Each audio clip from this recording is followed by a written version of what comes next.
Баршаңызға қайырлы күн, құрметті көрермендер, каналыма қош келдіңіздер.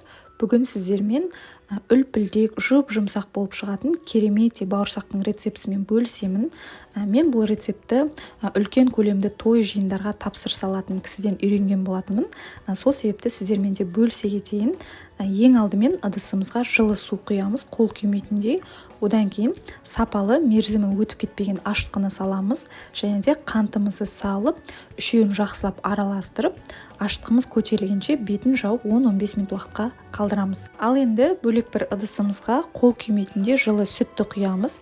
Одан кейін үстінен 2 жұмыртқаны саламыз, және де сары майды ертіп алып барып салатын боламыз. Сонымен қатар кішкене майонез қосамыз. Одан кейін 1 шай қасық толы тұзымызды саламыз. Барлығын жақсылап бір келкі масса болғанша араластырып аламыз. Осы уақыт аралығында біздің ашытқымыз да көтеріліп дайын тұр. Енді осы ашытқыны жаңағы массамыздың үстінен құйып, барлығын жақсылап тағы да араластырып аламыз. Біздің ұнымыз да електен өтіп дайын тұру керек. Менде 1 килограммдай жоғары сұрыпты ұн, высший сорт деп жатамыз ғой. Осы ұнымызды бөліп саламыз. Бірден барлығын салып тастамаймыз. 2-ге немесе 3-ге бөліп салсақ та болады. Менде бірінші бөлігін салдық, одан кейін екінші бөлігін салып, осылай қолымызбен илеміз. Одан кейін қалған 3-ші бөлігін салып аламыз. Бізде қолға кішкене ғана жабысып тұратын, өте жұмсақ қана қамыр иленіп шығады. Ешқандай комок, ұнның артық түйіршігі қалмағанға дейін жақсылап қамырымызды илеміз. Қолдарыңызға жаңағыдай қамыр қатты жабысып жатса, сол қамырды түсіру мақсатында кішкене ғана ұнды пайдалансаңыздар болады. Мінекей осындай жұмсақ қана қамыр иленіп шығады. Енді соңында бетін кішкене сұйық маймен майлап, қолымызбен басып қоямыз. Және де пищевая пленка кигізіп, қамырымызды 1,5-2 сағатқа жылы жерге көтерілгенше қойып қоямыз. Жаңа айтып өткенімдей, қамырларыңыз жақсы көтеріліп шығу үшін мерзімі өтіп кетпеген сапалы құрғақ ашытқыны пайдаланыңыздар. Мінекей 1,5 сағаттың ішінде бауырсағымыздың қамыры осындай әдемі болып көтеріліп шықты. Енді осылай қолымызбен 1-2 рет басамыз және қамырды теңде 2 бөлікке бөліп аламыз. Әзірше осы 1 бөлігін қазір жайып, бауырсақтың формасын келтіріп кесіп алатын боламыз. Ұнды қатты көп сеудің керегі жоқ.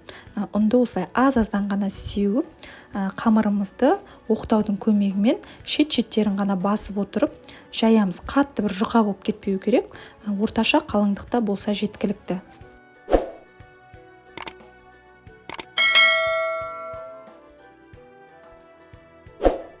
Мінекей қамырымыздың қалыңдығы осындай болу керек. Қатты жұқа емес, қатты қалың емес.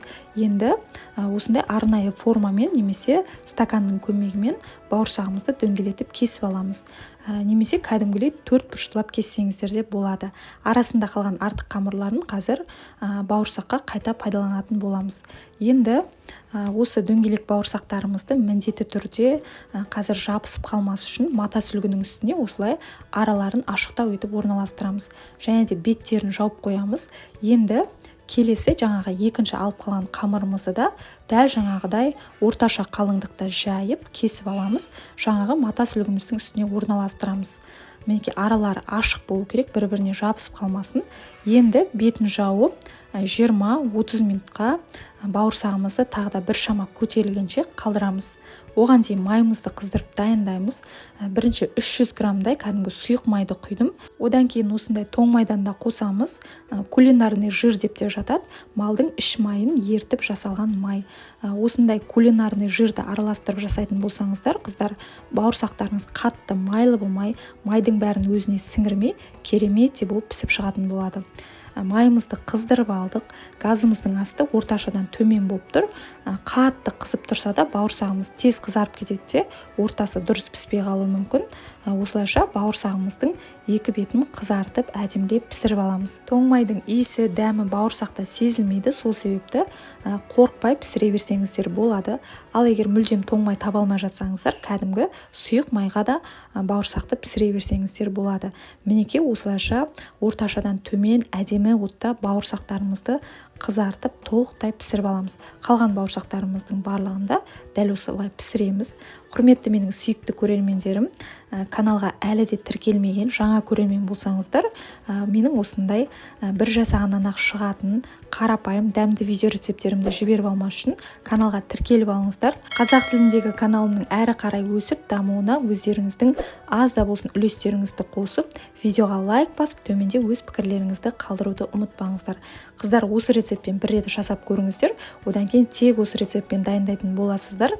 Бұл тексерілген, мен өзім қанша жылдан бері осы рецептпен пісіремін. Бауырсақтарымыз пісіп шыққаннан кейін бойларындағы артық майларын алу үшін міндетті түрде қағаз салфетканың үстіне орналастырамыз.